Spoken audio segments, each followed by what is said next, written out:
Hi everyone, welcome back to the channel and thanks for joining us for another episode of FPL Fix. Just a short episode this week as we go over Game Week 29 while we struggle to get through this international break. I'm James and here with me as usual is Patrick. Hi everyone, in this episode we'll be breaking down what happened, who the top performers were and what we should be keeping an eye on during the break. Let's start by looking at how our teams performed. James, do you want to start? Thanks Patrick.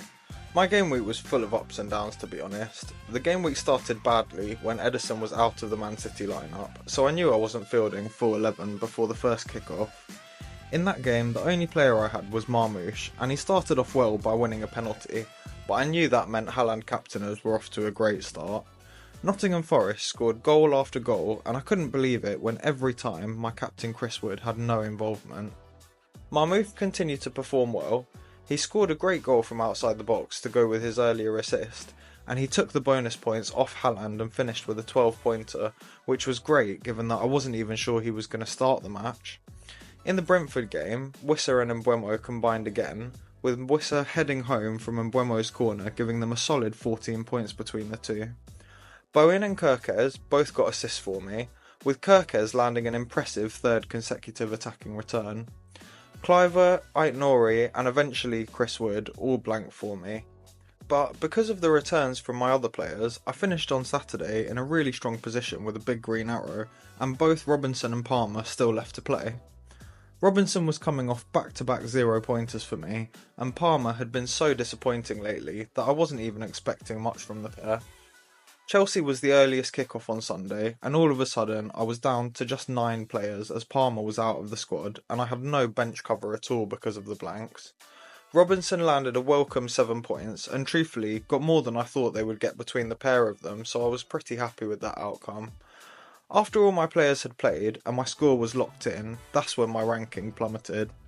Arsenal kept a clean sheet, which is never great when you don't own any of their highly owned defensive assets.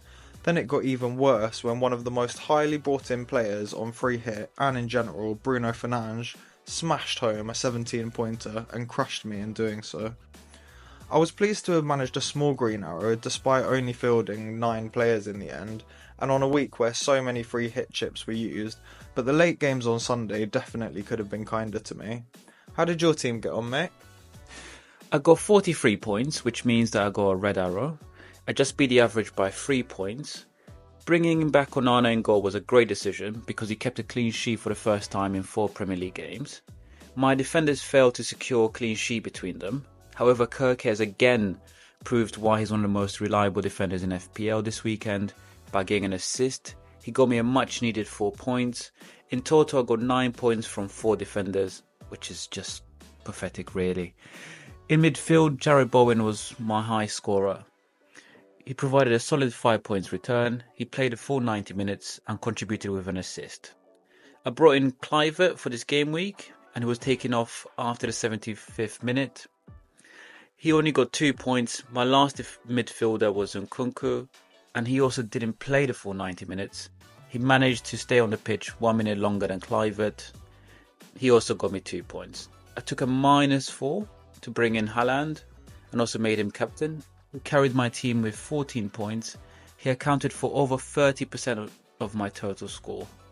The rest of my forwards, Beto and Wood, got 2 points each. They had minimal involvement in goals or assists. Wood's poor performance is especially painful given the fact that Nottingham Forest scored 4 goals against Fulham.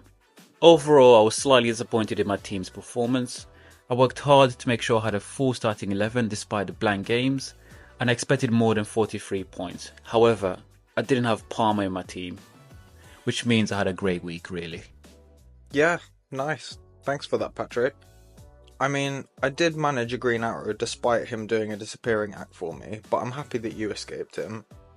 So now we've seen how our players performed, let's have a look at who were the real big hitters last week. Starting with the goalkeepers, and actually I have no right to speak about them given that I didn't even have a playing goalkeeper this week. Patrick, why don't you take over and you can talk about your joint top performer this week who actually made it into the list. Leonard got an assist, a clean sheet and bonus for 13 points. Onana was great, he made 3 saves and kept a clean sheet for 7 points. proving many of his haters wrong, including my co-host James. Raya did well too and was what Leonard got an assist, a clean sheet and bonus for 13 points. Onana was great, he made 3 saves and kept a clean sheet for 7 points, proving many of his haters wrong, including my co-host James. Raya did well too and was the only other keeper to hold his clean sheet for this week. In defence, Milinkovic and Dalot were joint with 11 points. Milinkovic scored, assisted and picked up a bonus point. Dalot only got 1 attack in return with an assist but picked up 2 bonus points to go with a clean sheet. O'Brien makes this list again with another double figure haul following his goal and bonuses against West Ham. Okay, and moving on to midfielders, and Bruno Fernandes was the best and the highest scoring player in all positions this game week. He scored another goal from outside the box, showcasing his incredible ball striking prowess. He assisted twice and picked up max bonus. It's worth mentioning that his second assist possibly shouldn't have stood, but he played really well anyway and rewarded the managers who transferred him in. All jokes aside, the managers who swapped him in for Cole Palmer's are the real winners. They gained a load of value in price rises for Bruno against falls for Palmer, and most importantly are on the right end of a massive point swing. Elanga was a close second on this list, and a player we spoke about last week. He scored twice and picked up 2 bonus points for a very tidy 16-point return. Bellegarde was also among the players we recommended looking at, and he picked up 2 assists and brought home 11 points for the brave few that went for him. Looking at the forwards, and as I had 2 of the 3 top scorers this week, I feel pretty good about looking at this list. Strand Larsen I didn't own, but can't say I'm surprised with the outcome. I've been recommending him in Cunha's absence, and he produced the goods with 2 great goals and max bonus for 13 points. Marmoush was a close second, following his 12-point return, which I spoke about earlier, and Wissa also did well with 8 points, and he's another one in my team who I spoke about before. For the last section of this video, we just want to go over a few things to look out for to help with the upcoming game weeks. Firstly, it's best not to make any early transfers as there are international fixtures and FA Cup matches before then, so there could well be injuries and even possible suspensions to deal with. Secondly, just a reminder that we have a confirmed double game week in 32, a likely double in 33, and likely blanks in 34, so planning and chip strategy is vitally important at this point. Third and final thing to mention, and to really push your rank, is to make sure you like and subscribe to the channel, and follow us on X at Weekend Fix to get the latest tips and updates when you get closer to the game week deadline. Thanks for watching everyone, and see you after the break for the Game Week 30 preview.